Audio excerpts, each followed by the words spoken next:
বের হতে পারছি না, একটা মানুষ ভয়ের সাথে চলাফেরা করতেছে, এইগুলো যেন না হয়। এই জন্য আমার মামা যেভাবে নৃশংসভাবে আমার মামাকে হত্যা করা হয়েছে, এটার যথাযথ বিচার করা হোক এবং খুব তাড়াতাড়ি স্বল্প সময়ের মধ্যে। ফোনটা ছিল, এটা যদি আমরা হাতে পাইতাম তাহলে বলতে পারতাম যে কোনো শত্রুতা ছিল কিনা, বা এই ফোনটা যদি পাইতাম তাহলে অনেক মানে অনেক কিছুই পাইতাম। যা এরকম জিনিস আছে আমরাও জানি না, বা আমরা কাউরে জানাইতেও পারতেছি না। ওই ফোনটা পাইলে আমাদের অনেক সুবিধা হইতো।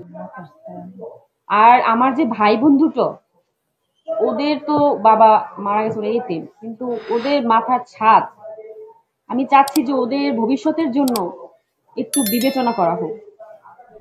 কারণ আমার মামা ছিল, মানে আমার মামা তো এতিম ছিল ছোটবেলায়। যখন আমার মামার 6 মাস বয়স, তখন তার বাবা মারা যায়, মানে আমার নানু মারা যায়, এবং আমার নানি মারা যায় 10 বছর, 10 বছর হয়েছে আমার নানি মারা যায়। আমার মামা এতিম, আমার নানাও নাই, নানিও নাই, ওরাও তো এতিম হয়েছে। এখন একটা সন্তান, একটা বাবা, একটা সংসারে, একটা ফ্যামিলিতে বাবা না থাকা যে কতটা কষ্টের, যাদের নাই তারা বুঝতেছে। তো আমি চাচ্ছি, মর্মান্তিক ভাবে, হ্যাঁ হ্যাঁ, এখন যেইভাবে মারা হয়েছে, মানে একদম দিবালোকে প্রকাশ্যে মানুষের সামনে, ম্যাম আমি এটাই ভাবতেছি না যে এরা এত সাহস যে মানুষের সামনে এরা পরোয়া করতেছে না, যে আমরা যে মারলে যে একটা মানুষ মার্ডার হওয়ার পর যে আমাদের বিচার হতে পারে, এইটা কিন্তু তাদের ভিতরে কাজ করে নাই। তো আমি চাচ্ছি যে সর্বোচ্চ সর্বোচ্চটা এটা বিবেচনা করে ওদেরকে এমন শাস্তি দেয়া হোক, যাতে ওদের শাস্তিটা দেখে বাংলাদেশ সহ সবাই যেন সতর্ক হয়ে যায় যে এই রকমের দিবালোকে বা কাউকে যেন অন্যায় ভাবে কাউকে যেন এরকমের আর নৃশংসভাবে হত্যা না করা হয়। এটা যদি দৃষ্টান্ত হয়ে থাকে, তাহলে কিন্তু বাংলাদেশে এই রকমের ঘটনা আর ঘটবে না ভবিষ্যতে, আমার যেটা মনে হয়। আমরা এই জন্য চাচ্ছি যে সর্বোচ্চ যে শাস্তিটা, এটা ওদের দেওয়া হোক, ওদের এমন শাস্তি হোক যে যেন প্রত্যেকটা বাঙালি মনে দাগ কেটে থাকে, এবং প্রত্যেকটা বাঙালি যেন আমরা মনে করি যে না, বাংলাদেশ একটা স্বাধীন দেশ, এখানে আমাদের ভয় নেই।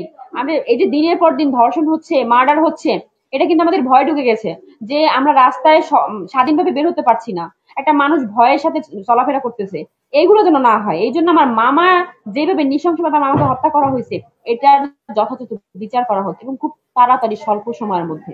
কেন আমার মামা হচ্ছে স্ট্রেট ছিল, সততা ছিল, এবং হচ্ছে উনি স্ট্রেট কথা বলতো, ওনার ভিতরে কোনো ভয় ছিল না।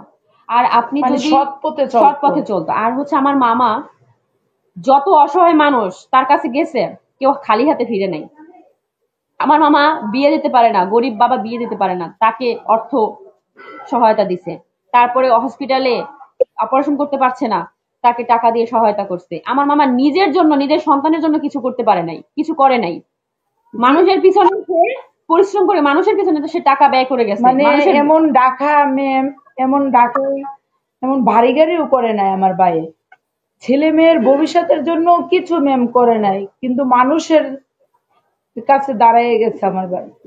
যে মহিলা আমার মামাকে মার্ডার করা হয়েছে, উনার বাসায় শুধু আমার মামা বাজার পাঠাইতো, উনার ফ্যামিলি আমার মামা চালাইতো, যে আমার মামাকে মার্ডার করছে।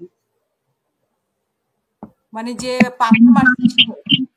জি জি জি জি, উনাদের আমার যারা আমার মামাকে এরকম মানে এরকম নৃশংসভাবে আমার মামারে মারছে, তাদেরকে আমার মামা বাসায় বাজার করে দিত, তাদের পরিবার আমার মামা চালাইতো। ইভেন তাদের যে বাচ্চা হয়েছে, সেই বাচ্চার যত রকমের খরচ, এটা আমার মামা দিছে, যত বিল সব আমার মামা দিছে। ফোনটা ছিল, এটা যদি আমরা হাতে পাইতাম তাহলে বলতে পারতাম যে কোনো শত্রুতা ছিল কিনা, বা এই ফোনটা যদি পাইতাম তাহলে অনেক মানে অনেক কিছুই পাইতাম। যা এরকম জিনিস আছে আমরাও জানি না, বা আমরা কাউরে জানাইতেও পারতেছি না। ওই ফোনটা পাইলে আমাদের অনেক সুবিধা হইতো। ধন্যবাদ।